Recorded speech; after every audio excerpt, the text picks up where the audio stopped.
MicroStrategy's Q2 2025 earnings coming up on July 31st of this year is going to be insane. This is going to catch Wall Street and all the investors out there completely off guard who are not completely tuned in to the changes with FASB fair value accounting and what MSTR has on its balance sheet. I'm going to show you exactly what I'm talking about and what I think will happen to the stock because of this. My name is Forrest Total. I'm a Bitcoin educator, and you can book me for a one-on-one coaching session for any of your Bitcoin needs and questions you might have. You can do so in the link in the description. This is a screenshot here from Schwab, Charles Schwab, which is a broker in America, and they have an earnings alert for MSTR, expected to announce earnings on July 31st. Mean estimate from 4 analysts is negative 0.09 cents per share. Revenue estimate is $112 million. So I don't know who those 4 analysts are, but they're absolutely completely asleep at the wheel because they don't understand that the Bitcoin on the balance sheet can now be valued positively. So prior to the change and MSTR adopting that change, the Bitcoin they had was an indefinite intangible asset, which means that it could only be marked down based on the price fluctuating and going down within that period. If the price fluctuated and it went up, it couldn't be marked up on the balance sheet and go towards earnings. So that isn't the case, and they've had one quarter actually of a snapshot of Q1, the start of Q1 to the end of Q1, and what happened within there is Bitcoin's price went down, and MSTR's earnings were really far negative because of the basically the price fluctuation of Bitcoin. So it cuts on the way up and it cuts on the way down, and they weren't able to have all the retroactive gains that they had. They had to put that on retained earnings. So this showed a negative earnings based on when the snapshot was for the first quarter. But now it's really easy to find out exactly what the price was in the beginning of Q2 and the end of Q2. So we should have pretty clear estimates of how much a value the Bitcoin is going to accrue to the earnings per share. And luckily for us, Jeff Walton from Punter Jeff from MSTR True North has done the math, and we're going to take a look at it. So this is the Q2 earnings analysis by Jeff. So Q2 Bitcoin price at close was 82,445, and the snapshot price was 107,778. And they accumulated some Bitcoin, and the average cost of the accumulation. So they're even up $10,000 per Bitcoin on the Bitcoin they accumulated over that time. So the total gain in Q2 is $14 billion, and he's added in some estimated deferred tax liability in the quarter. And so the total net estimate would be 11 billion, and the shares outstanding.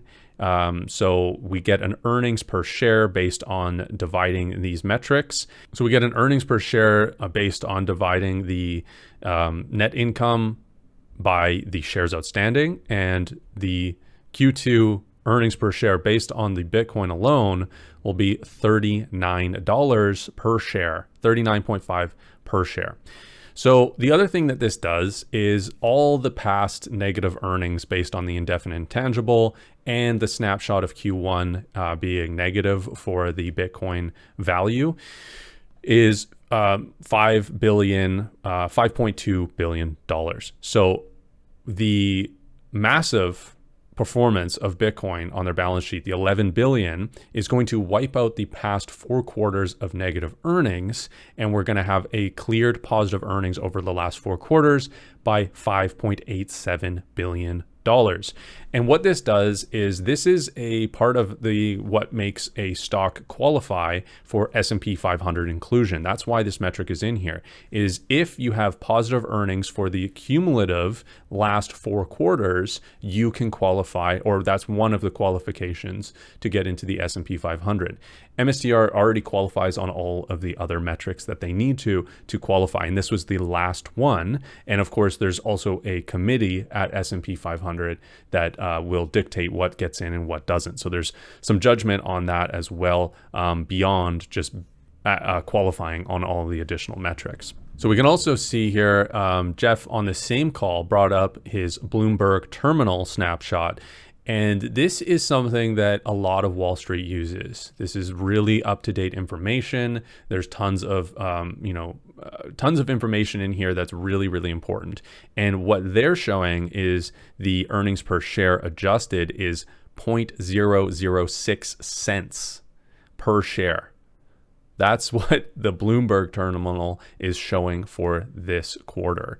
So they are completely offside. So this isn't just speculation. We can see here the last, the Q1, we can see just on TradingView, which doesn't really have that great of information. We can see they surprised by negative $14 per share. So their estimate was -2 and they reported -16. And that's because of the Bitcoin they held on their balance sheet. And again, when those snapshots were taken of Bitcoin's price and value.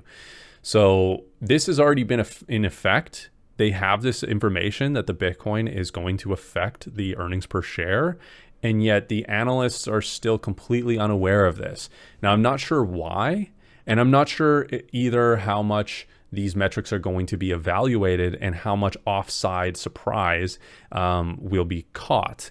But a lot of bots, there's a lot of trading bots, they use earnings per share, they use revenue, they use earnings as a metric to trade on. And when there's a massive surprise like this, and if this is truly going to be a surprise, there could be some short-term price volatility to the upside after earnings. Now, I would think that all of this is going to be factored in, but we can see the analysts have not changed their metrics. So at least part of it is not going to be factored in. The other thing to consider here is how does the market actually value Bitcoin price appreciation on the treasury as far as the earnings? And does that actually transfer over one-to-one as it would when it was, free cash flow and earnings through business operations? So because this change has happened and those gains aren't realized, but they are, still contributed to the earnings. It's up for debate whether those are really going to be valued the same by the market. And in my opinion, they might not really. So again, there's a lot of variables here, but just the fact that Charles Schwab's 4 analysts here and the Bloomberg terminal is going to be caught so massively offside. And you can see here as well on the Bloomberg terminal, past surprises has missed 6 of 8. So they have actually missed their earnings per share estimate to the downside 6 out of 8 times. So that is probably a lot of people are going to see this and just think, oh, they're just going to miss again. They're an unprofitable company. We don't know that much about Bitcoin. We don't understand about FASB changes. I don't know. I think there's going to be a lot of people caught offside by this. Like, this is massive. This is incredibly massive, in my opinion. Now, will this be front run? I mean, you're hearing about it now. You're hearing about it when you're watching True North.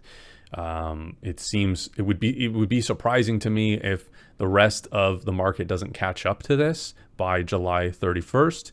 But we can see these analysts and this information here that is available to Wall Street is completely offside and completely wrong. And sometimes when there is that asymmetrical information, there can be a bet made where if you have that information, you can make profitable trades based on that. I'm not suggesting anybody trade this, but I am suggesting the possibility of increased upside volatility around earnings because of people being caught offside or because of even algorithms being caught offside here. So it should be really interesting. I'm really excited to actually see what happens. And I just thought that you guys should all know this going into July 31st, because I know a lot of my listeners are shareholders of MSTR, and I sure hope that a lot of you also hold Bitcoin, because that is the true innovation here. MSTR is great for registered accounts and possibly for trading and things like that. Each to your own as far as portfolio management goes. But, don't forget that Bitcoin is the true innovation here.